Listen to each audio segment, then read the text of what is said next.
পালানোর অভিযোগে স্বামী ও শাশুড়িকে পুলিশে দিয়েছে এলাকাবাসী।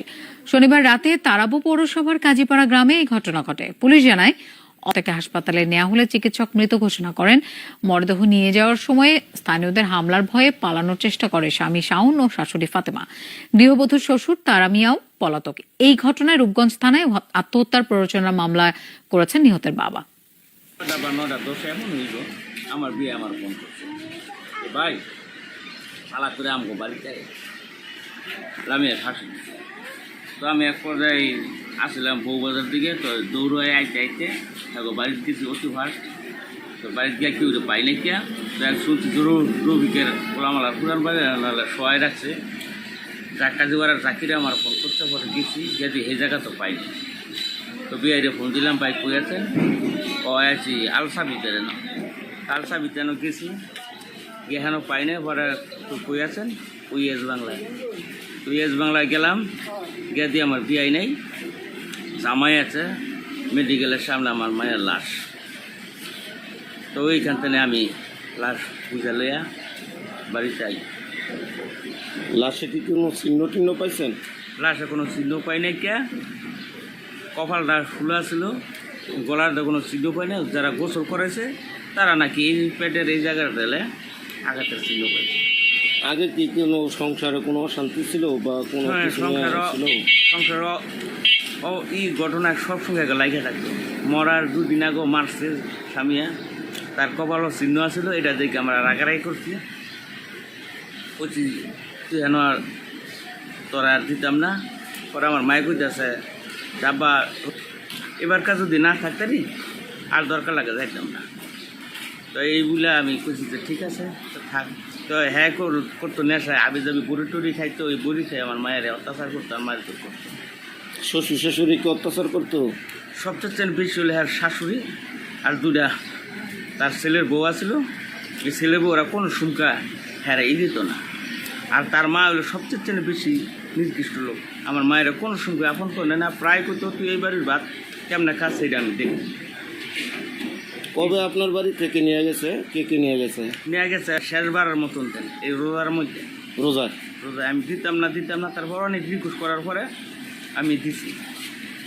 তো এই হিসাব নেওয়ার পরে এই আমার মায়ের হাতে লাশ হয়ে বাইরে এলো। ভাই পরে কি শ্বশুরের পক্ষ থেকে আপনার সাথে কোনো যোগাযোগ করেছে? না, এরা আমার সাথে এমন যোগাযোগ করছে, আমার মায়েরা এরা কয় যে আপনারা টাকা পয়সা দিয়ে দেই, আপনি এটা কোনো কিছু করেন না। এটা আমার সাথে মিজার কাছে মিজারে পাঠাইছে আমার না। আমি এটা কইছি যে না, আমার মায়ের যেতে মাইরে লাইছে আইনে যাওয়া, ওইটাই আমি ই করছি। আপনার টাকার অফার দিচ্ছে? টাকার অফার দিচ্ছে মিজানে। গঞ্জে গৃহবধূর মরদেহ রাস্তায় ফেলে পালানোর অভিযোগে স্বামী ও শাশুড়িকে পুলিশে দিয়েছে এলাকাবাসী। শনিবার রাতে তারাবো পৌরসভার কাজীপাড়া গ্রামে এই ঘটনা ঘটে। পুলিশ জানায়, তাকে হাসপাতালে নেওয়া হলে চিকিৎসক মৃত ঘোষণা করেন। মরদেহ নিয়ে যাওয়ার সময় স্থানীয়দের হামলার ভয়ে পালানোর চেষ্টা করে স্বামী শাওন ও শাশুড়ি ফাতেমা। গৃহবধূর শ্বশুর তারা মিয়াও পলাতক। এই ঘটনায় রূপগঞ্জ থানায় আত্মহত্যার প্ররোচনার মামলা করেছেন নিহতের বাবা। আমার বিয়ে আমার ফোন করছে, ভাই পালা করে আমগো বাড়িতে আমি ফাঁসি। তো আমি এক পর্যায়ে আসলাম বউবাজার দিকে, তো দৌড়ে আইতে আইতে বাড়িতে গেছি অতি ফার্স্ট। তো বাড়িতে গিয়ে কেউ পাই না কিয়া, তো এক শুনছি রবিকের গোলামালা পুরান বাড়ি নাহলে সবাই রাখছে। কাজে বাড়ার চাকরিরা আমার ফোন করতে পরে গেছি, গেছি এই জায়গা তো পাইনি। তো বিআইরে ফোন দিলাম, ভাই কই আছেন? ও আছি আলসা ভিতরে না, আলসা ভিতরে গেছি, গেহানো পাই না। পরে তো কই আছেন? ওই এস বাংলায়। তো এস বাংলায় গেলাম, গিয়ে দিয়ে আমার বিআই নেই, জামাই আছে, মেডিকেলের সামনে আমার মায়ের লাশ। তো ওইখান থেকে আমি লাশ বুঝা লইয়া বাড়িতে আই। লাশে কি কোনো চিহ্ন টিহ্ন পাইছেন? লাশে কোনো চিহ্ন পাই নাই কে, কপালটা ফুলা ছিল, গলার কোনো চিহ্ন পাই না। যারা গোসল করেছে তারা নাকি এই পেটের এই জায়গাটা দিলে আঘাতের চিহ্ন পাইছে।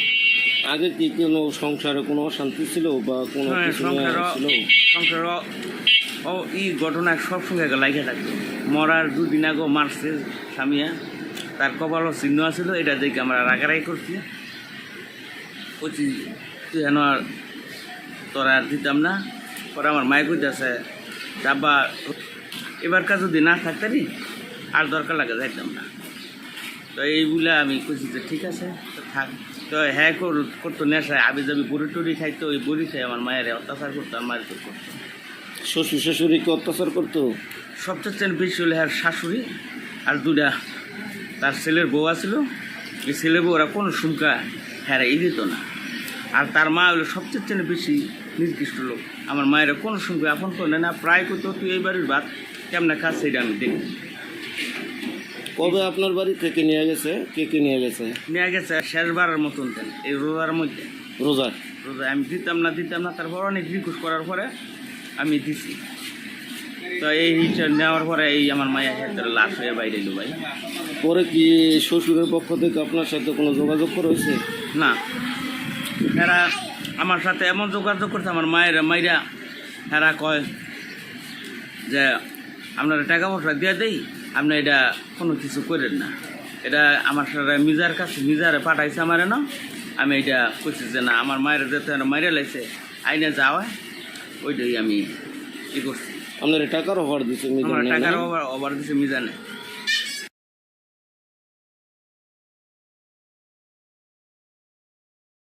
রূপগঞ্জে গৃহবধূর মরদেহ রাস্তায় ফেলে পালানোর অভিযোগে স্বামী ও শিশুর শাশুড়িকে পুলিশে দিয়েছে এলাকাবাসী। শনিবার রাতে তারাবো পৌরসভার কাজীপাড়া গ্রামে এই ঘটনা ঘটে। পুলিশ জানায় তাকে হাসপাতালে নেওয়া হলে চিকিৎসক মৃত ঘোষণা করেন। মরদেহ নিয়ে যাওয়ার সময় স্থানীয়দের হামলার ভয়ে পালানোর চেষ্টা করে স্বামী শাওন ও শাশুড়ি ফাতেমা। গৃহবধূর শ্বশুর তারা মিয়াও পলাতক। এই ঘটনায় রূপগঞ্জ থানায় আত্মহত্যার প্ররোচনা মামলা করেছেন নিহতের বাবা। 9:10 এমন হইল, আমার বিয়ে আমার ফোন করছে, ভাই পালা করে আমগো বাড়িতে আমি ফাঁসি।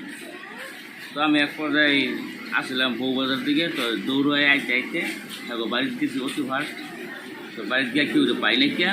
তো এক শুনছি রবিকের গোলামালা পুরান বাড়ি নাহলে সবাই রাখছে কাজে করার চাকরিরা আমার ফোন করতে পরে গেছি, গেছি এই জায়গা তো পাইনি। তো বিআইরে ফোন দিলাম, ভাই কই আছেন? ও আছি আলসা ভিতরে না, আলসা ভিতরে গেছি গেহানো পাই না। পরে তো কই আছেন? ওই এস বাংলায়। তো এস বাংলায় গেলাম, গিয়ে দিয়ে আমার বিআই নেই, জামাই আছে, মেডিকেলের সামনে আমার মায়ের লাশ। তো ওইখান থেকে আমি লাশ বুঝা লইয়া বাড়িতে আই। লাশে কি কোনো চিহ্ন টিহ্ন পাইছেন?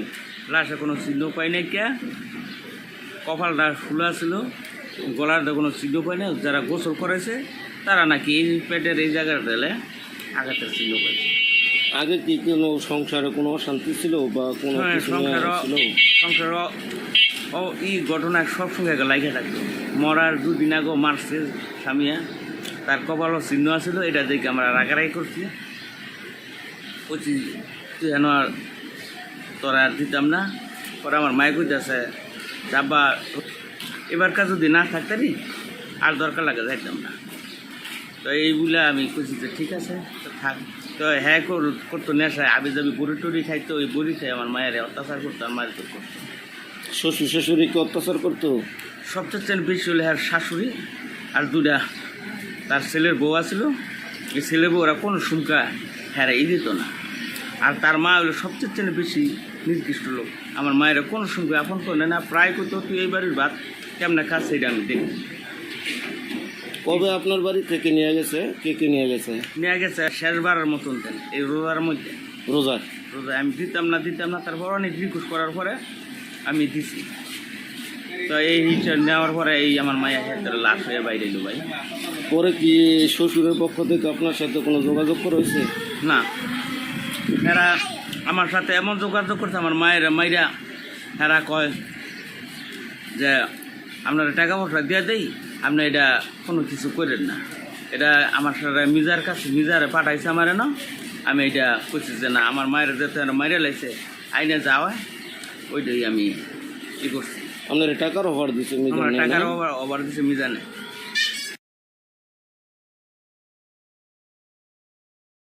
রূপগঞ্জে গৃহবধূর মরদেহ রাস্তায় ফেলে পালানোর অভিযোগে স্বামী ও শিশুর শাশুড়িকে পুলিশে দিয়েছে এলাকাবাসী।